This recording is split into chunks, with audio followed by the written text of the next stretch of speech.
Hello guys. बंधन bank के quarter four के नंबर्स आ चुके हैं। कैसे रहे नंबर इस पे चर्चा करूंगा।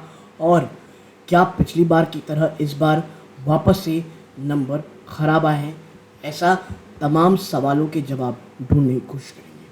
तो देखिए, सबसे पहले चलते हैं रिजल्ट की तरफ।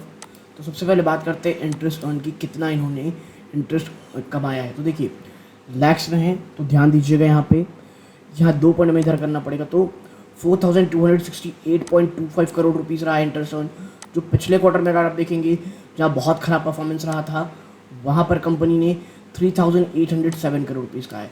यानी क्वार्टर ऑन क्वार्टर एक ठीक ठाक सा जंप है।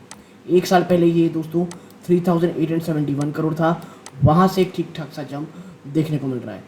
अब आप सबको देखेंगे तो भाई इन्वेस्टमेंट जो एडवांसेस बिल है, उसमें अगर आप देखेंगे कंपनी ने किस तरह से इंटरेस्ट अर्न किया है, तो इस बार 3698 करोड़ रुपीज़ रहा है, जो पिछले क्वार्टर से ज़्यादा है दोस्तों, जहाँ 3260 करोड़ रुपीज़ था। और एक साल से भी आप देखेंगे पहले से, वहाँ से भी ठीक ठाक सी परफॉर्मेंस है। बात करते हैं यहाँ पे दोस्तों इनकम ऑन इन्वेस्टमेंट की, तो ये लगभग 502 करोड़ रही है, जो पिछले क्वार्टर में मात्र 486 करोड़ थी, और एक साल पहले ये मात्र 403 करोड़ थी। तो ये भी एक ठीक ठाक सा जंप है।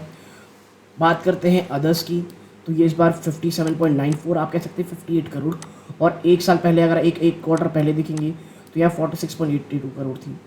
बात करें अदर इनकम की, तो इस बार ये 2629.13 करोड़ रहे हैं, जो पिछले क्वार्टर में ये थोड़े से ज़्यादा थे, 1033 करोड़ रुपीज़ थे। ठीक है, तो यहाँ थोड़ी गिरावट आपको देखने को मिल रही है। और जब इन सबको देखेंगे तो जो टोटल इनकम निकल के आएगा दोस्तों कंपनी का, वो है 4897 करोड़, जो एक क्वार्टर पहले 4840 करोड़ था, और एक साल पहले अगर आप देखेंगे तो ये 4844.01 करोड़ थी। तो आप देख सकते हैं कि क्वार्टर ऑन क्वार्टर और ईयर ऑन ईयर यहाँ पे कोई बहुत बड़ा जंप नहीं आया है टोटल इनकम में, लेकिन हाँ, बढ़ोतरी देखने को हमें मिल रही है। ठीक है, अब देखते हैं, जब ये टोटल इनकम देख लिया है तो देखते हैं क्या खर्चे कितने रहे कंपनी के। ठीक है, बैंक के बल्कि। तो इसके लिए हम थोड़ा नीचे चलते हैं और अब बात करते हैं कि भैया इंटरेस्ट कमाने के लिए उन्हें इंटरेस्ट कितना खर्चा किया है।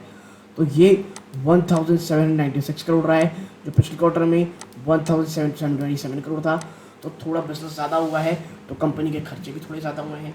हाँ, लेकिन एक साल पहले से देखेंगे तो बहुत ज़्यादा खर्चा हुआ है। अब बात करते हैं ऑपरेटिंग एक्सपेंसेस की।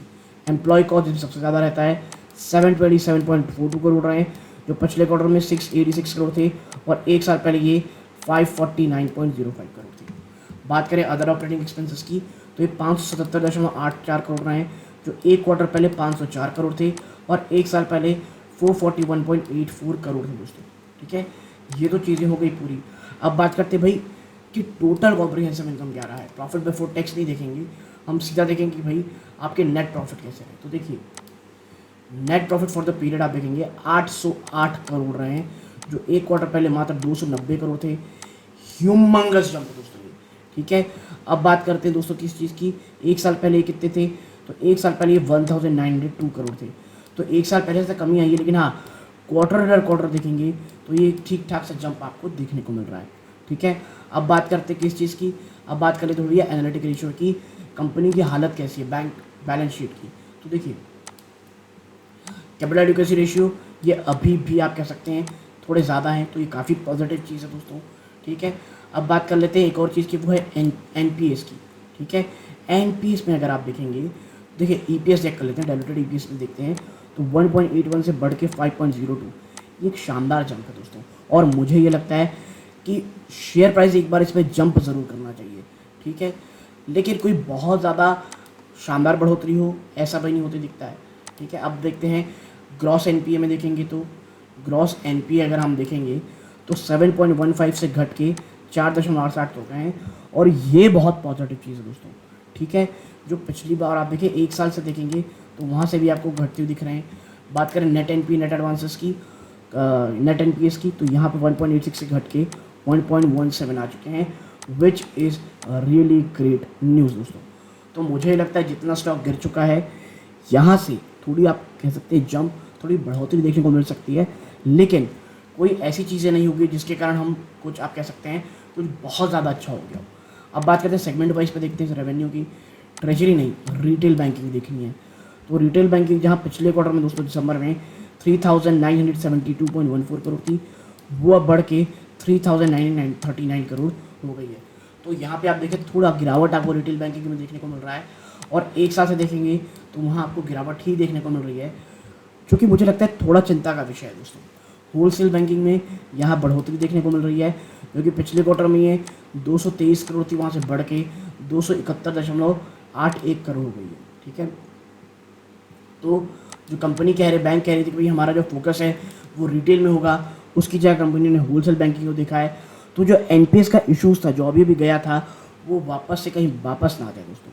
ठीक है, तो ये जो रिजल्ट है मैं कहूँगा ये अच्छे हैं। अच्छे इसलिए कि कोई सरप्राइज नहीं है दोस्तों। रिजल्ट जैसे होने चाहिए तो बढ़ोतरी होनी चाहिए, खास करके जो नेट प्रॉफिट में बढ़ोतरी हुई है वो काबिल तारीफ है। तो मुझे लगता है कल शायद हमें तेजी, कल यानी मंडे को तेज़ी देखने को मिलेगी दोस्तों। तो यदि ये छोटी सी एनालिसिस पसंद आई हो, वीडियो को लाइक करके चैनल सब्सक्राइब कीजिएगा। ये इस वीडियो का अंत है। जय हिंद दोस्तों।